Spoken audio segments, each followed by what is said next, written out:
नमस्कार. आपण ऐकतोय डॉक्टर सौ कुमुदताई गोसावी लिखित हरिगंध.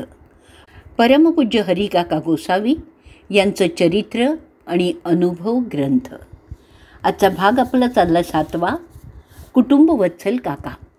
आपली आई, आजी, आजोबा कितीही महान व्यक्तिमत्वाच्या असोत, मुलांना, नातवंडांना आई, आजी, आजोबा या नात्यानेच त्यांच्या अंगाखांद्यावर खेळूनच मुलं मोठी झालेली असतात. बालपणीचं त्यांच्याबरोबरचे वेचलेले 4 सुखाचे क्षण त्यांनी अंतरी जपून ठेवलेले असतात. सौ वर्षा म्हणजे दया, वर्षा दिलीप मुतालिक देसाई ही हरिकाकांची नात, एकनाथ दादा आणि सौ सुमित्रा वहिनी यांची कन्या. हरिकाकांच्याबद्दल आपल्या आज्यांच्या आठवांचा वेध घेताना सांगते, आमचे आजोबा हरिकाका अतिशय हळव्या आणि भित्र्या स्वभावाचे असल्यामुळे आम्हा मुलांना ते खूप जपायचे. आम्ही सतत त्यांच्या डोळ्यांसमोर असावं अशी त्यांची इच्छा असायची. आम्ही घरीच खेळावं, मजा करावी यासाठीच त्यांची तळमळ असायची. यमकनमर्डीतील आमचं घर खूपच जुनं होतं, अगदी मध्यवर्ती पेठेतलं. घरासमोर भलं मोठं अंगण आणि शेजारीच विहीर होती. त्यामुळे आजोबांना नेहमीच भीती वाटायची की आम्ही मुलं विहिरीत डोकावून काहीतरी विपरीत घडलं तर. हरिकाकांनी एक दिवस गवंडाला बोलवलं, विहिरीला उंच कट्टा बांधून घेतला. घरात नातवंड लहान, काम भरपूर, त्यामुळे काका घरकामातही मदत करायचे. रोज पहाटे 4 वाजता उठून भूपाळ्या गायचे. नंतर घरातील मंडळी उठली की आत यायचे. घरातील केर काढायचे. चुलवणाजवळ बसून अंघोळीच्या पाण्याच्या हंड्याला जाळ घालायचे. नंतर दूध घेऊन बाहेर सोप्यात जाऊन बसायचे. शाळेला जाण्यापूर्वी वेणी अंघोळ वेळेत व्हावी म्हणून काका आपल्या नातींना मदत करायचे. आजी नातींची वेणी घालायला बसल्याबरोबर नातींच्या वेणीला लावायच्या मळलेल्या रिबेन्स काका हळूच उचलायचे, स्वच्छ धुवून पुढे आणून ठेवत असत. आजोबा अंघोळीला गेले की त्यांच्या धोत्र्याच्या निर्या करून ठेवणं, पाण्याने भरलेली 2 वाटक्या, त्यांच्या दातांच्या कवळीचा डबा आणून ठेवणं अशी आजोबांची कामं नातीही मोठ्या आवडीने करत असत. काका आपले कृत्रिम दात नारळाच्या शेंडीचा ब्रश करून अगदी स्वच्छ ठेवत असत. अंघोळीनंतर संध्या झाली की आजीचा स्वयंपाक तोवर तयार असायचा. जेवण करून एकदा काका सोप्यात गेले की संध्याकाळपर्यंतचा वेळ लोकांसाठीच असायचा. सर्व भक्त गेले की अगदी थकून गेलेले काका बैठकीवरच थोडा वेळ आडवे व्हायचे. अर्धा पाऊण तास विसावा झाला की परसात जाऊन बसायचे. विद्यार्थ्यांना जसं शाळेत खेळ शिकवतात तसे घरीही काका आपल्या नातवंडांना खेळ शिकवत असत. त्यांच्याबरोबर स्वतः खेळ खेळत असत आणि नंतर रात्रीचं जेवण करून झोपत असत. सोमवारी रात्री मात्र बऱ्याच उशिरापर्यंत ते रेंगाळत असत, कारण आजीचा सोमवार असला की आजी भगरीची खिचडी खूपच छान करायची. ती काकांनाही विशेष आवडायची, त्यामुळे ते सोमवारी खिचडी खाऊन उशिराने झोपत असत. माणसाच्या मुळातील गरजा अतिशय कमी असतात, त्या तशा कमीच राहतील यावरच काकांचा भर असायचा. त्यामुळे आवश्यकतेहून अधिक वस्तूंचा वापर आणि साठा केलेला त्यांना अजिबात आवडत नसे. अकारण वस्तू किंवा पदार्थ काय, साधं पाणी देखील वाया घालवलेलं त्यांना आवडत नसे. त्यांनी पाणी मागून घेतलं तर ते सांगतानाच अर्धा ग्लास पाणी हवं आहे अशी आधीच सूचना देत असत. तरीही कोणी ग्लासामध्ये त्यांना हवं असेल त्याहून अधिक पाणी आणलेलं असेल तर ते पाणी कमी करून आणायला लावीत. तसंच बाहेरून उन्हातून आल्याबरोबर पाण्याबरोबर तिकडे गुळाचा खडा देण्याची पद्धत असल्यामुळे कोणी तो आणून दिला तर त्यातील हवा तेवढाच गुळ काढून ते घेत असत आणि राहिलेला आधी डब्यात टाकायला लावत. तोवर हातातली गुळाचा खडा ते खातच नसत. आवश्यक तेवढंच खावं आणि कोणतीही वस्तू वेळच्या वेळी त्या जागेवर पोहोचावे असे 2 महत्त्वाचे संस्कार काका आपल्या कृतीतून आपल्या नातवंडांवर, कुटुंबावर करीत असत. जळकी लागल्यावर चिंचोक या एवढा गूळ खाल्ला की पुरेसं असत. मग तोच बेताचा आणला तर वाया जात नाही असंही काका सांगायचे. एरवी त्याचा वापर करतानाही अनावश्यक प्रमाण घेतलं की त्यांचे त्याकडे बारीक लक्ष असायचं. ते त्या बाबतीतही अतिशय जागरूक असायचे. हरिकाकांचे कपडे धुतानाही ना एक प्रकारचा सुगंध यायचा. कपडे वाळल्यानंतरही तो गंध तसाच राहायचा. काकांनी देह ठेवल्यावरही असा गंध अनेक वेळा येत असे, असं त्यांच्या कुटुंबियांचा, अनेक भक्तांचा अनुभव आहे.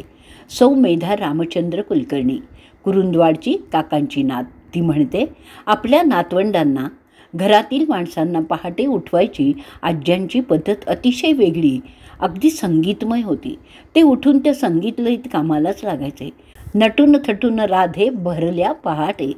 अशीच नटून थटून लाजत मुरकत जाणारी राधा गवळण काकांच्या मुखात रंगात आली की ते सूर ऐकून काही लोक चटकन उठून कामाला लागत, तर काही वेळा नातवंड ते मधुर सूर पांघरून साखर झोपेत असताना दुलई अधिकच लपेटून घेत. मग त्यांना झोपवताना म्हटलेलं गीत काका त्यांना चिडवण्यासाठी मुद्दाम गात असत. बाळाला का झोप येईना, बाळाला डोलवत डोलवत याच गीताने झोपवलेलं असल्यामुळे त्यांच्यातील काहींना वाटायचं की आत्ता कुठे आपल्याला आज्या झोपवत आहेत. तेव्हा मात्र काकांना हसू यायचं आणि ते वेगळ्या पद्धतीने त्यांना हाक मारून ती उठेपर्यंत काकांचं संगीत चालू राहायचं. वारा येईल तशी आपण पाठ फिरवावी असं व्यवहारात आपण म्हणतो, आणि सध्याच्या भोगवादी युगात तर ते व्यवच्छेदक लक्षणच होऊन बसलेलं आहे. पाश्चात्य संस्कृतीच्या अंधानुकरणाच्या फॅशनपायी आपण आपलं अस्सल भारतीय संस्कृतीतील संस्कारही कमीपणाचे, बुरसटलेपणाचे मानायला लागलेलो आहोत. तेव्हा त्यातून आपण जगाबरोबर धावतो आहोत असा उगीचच भ्रमही आहे. जगाच्या पाठीवरील एक उच्चतम संस्कृती म्हणूनच भारतीय संस्कृतीकडे अख्खं विश्व मोठ्या आदराने, आशेने बघतंय, आणि आपल्याला मात्र पाश्चात्य संस्कृतीचे डोहाळे लागलेले असतात. याचीही दखल काकांनी घेतलेली आहे. आपल्या नातीच्या म्हणजे सौ अश्विनीच्या मुलीच्या वाढदिवसाचा केक कापायला काका हजर असत. कौतुकाने केकचा तुकडा आपल्या पणतीच्या म्हणजे अन्नपूर्णा रवी सरनौबत हिच्या तोंडात घालत असत. त्यांच्या आनंदाला कुठेही गालबोट लागू नये म्हणूनच. परंतु केक घरचाच असावा. त्यावर ठेवलेली मेणबत्तीची ज्योत फुंकर मारून विझवण्याच्या ऐवजी ज्योत पेटवून आपल्या संस्कृतीची त्याला जोड द्यावी, अशी काकांची त्यातही समन्वयाची भूमिका असायची. त्यामुळे नवीन पिढीलाही काका आपलेच वाटत असत. जुन्या नव्या पिढीत संवाद साधताना पुष्कळ वेळा जुन्या पिढीतील लोकांना तत्वतः समन्वयाची भूमिका मान्य असते, परंतु प्रत्यक्ष कृती करताना मात्र त्यांच्या प्रतिष्ठेला धक्का बसणार असल्याची त्यांच्या अहंभावाची जाणीव डोकं वर काढते आणि मग ते स्वतःचाच हेका चालवतात.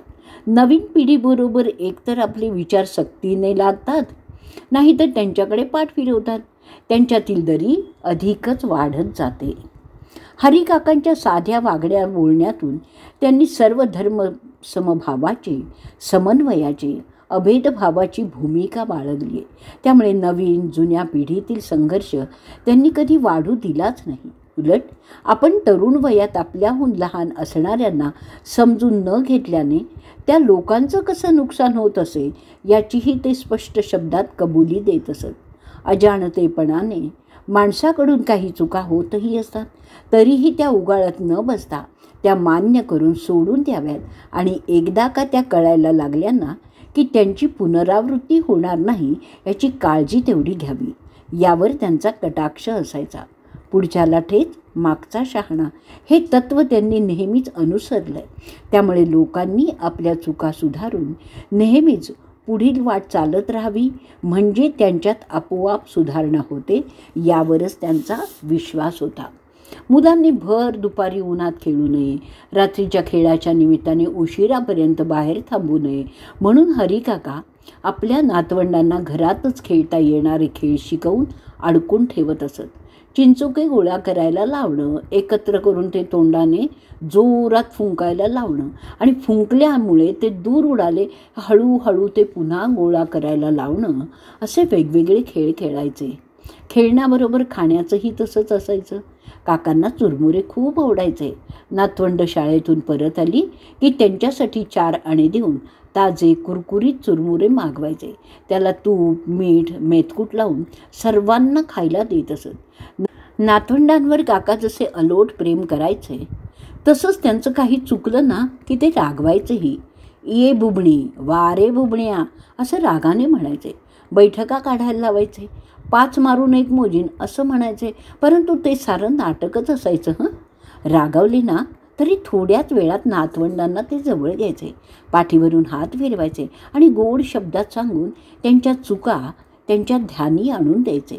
स्वतःच्या धोत्राच्या सोग्याने नातवंडांचे डोळे पुसून त्यांना प्रेमाने गोंजारायचे. मात्र केलेल्या चुका ती पुन्हा करणार नाहीत याचीही त्यांना जाणीव द्यायचे. नातवंडांनी काकांना आज्या आज्या म्हणून संबोधलं ना की हसून लोकांना सांगत, आत जा असं माझी नात सांगते बघा.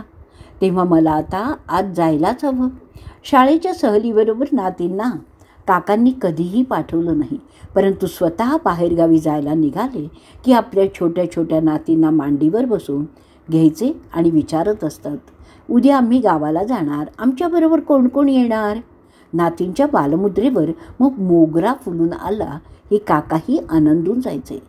गावाला जाताना घरात जाऊन पत्नीला सुनेला सांगून नंतर निघायचे. जाताना कोणत्या दिवशी परत येणार ते सांगून ती वेळ परतताना तंतोतंत पाळत असत.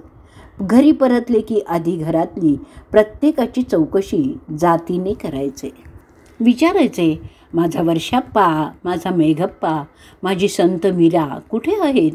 अशी वर्षा, मेधा, मीरा यांची मोठ्या लाडाने नावं घेऊन विचारपूस करीत असत. आपल्या नातीचं नातवांचं मनपूर्वक कौतुक करीत असत. नातींची लग्न झाली, काकांना पतवंडही झाली. नात घरी बाळंटी नसली की रोज दिवसातून एकदा तरी तिच्या बाळाला बघून खेळवून जायचे. नाती सासरी निघाल्या की काकांचा कंठ दाटून यायचा. कण्व मुनींसारखी त्यांची अवस्था व्हायची. नातींनाही आपल्या आजोबांच्याकडे सर्व जाती धर्माचे लोक येतात याचा सार्थ अभिमान होता. गोव्याहून येणाऱ्या एका ख्रिश्चन जोडप्याची हरिकाकांवर असलेली असीम भक्ती, त्यांच्याकडे येणारे मुस्लिम भक्त त्यांच्यातील कितीतरी पेशाने ड्रायव्हर होते. काकांकडे आले ना की त्यांनाही आपल्या साहेबांबरोबर का होईना पुन्हा पुन्हा काकांकडे येण्याची ओढ लागत असे. असे सर्व धर्म समभावाचे संस्कार नातवंडांवर त्यातूनच घडत राहिले. हरिमंदिरात येण्यासाठी सर्वांना मुक्तद्वार असल्यामुळे आणि महाराजांची भेटण्याची अमुक वेळ अशी पाटी हरिमंदिरावर कधीही लागलेली नसल्यामुळे कोणत्याही वेळी कोणीही येत असे. अनोळखी व्यक्ती जर विशेष व्यक्तिमत्वाची असेल तर बाळमंडळी त्यांना घाबरत असत. एकदा वर्षा आणि तिचा धाकटा भाऊ आनंद यांनी दार उघडलं आणि समोर एका सरदारजीला बघून ते प्रारंभी थोडेसे घाबरले.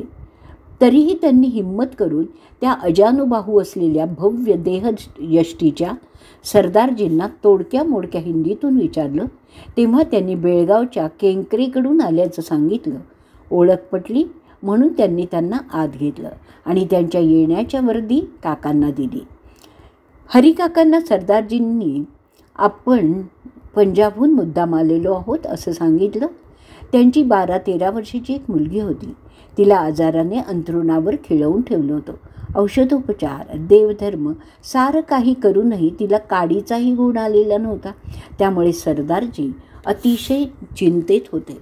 काही कारणाने बेळगावला ते आले असताना केंकरेंची आणि त्यांची गाठ पडली. त्यांनी काकांसंबंधी सांगितल्यामुळे सरदारजी आपली व्यथा घेऊन काकांकडे आवर्जून आलेले होते.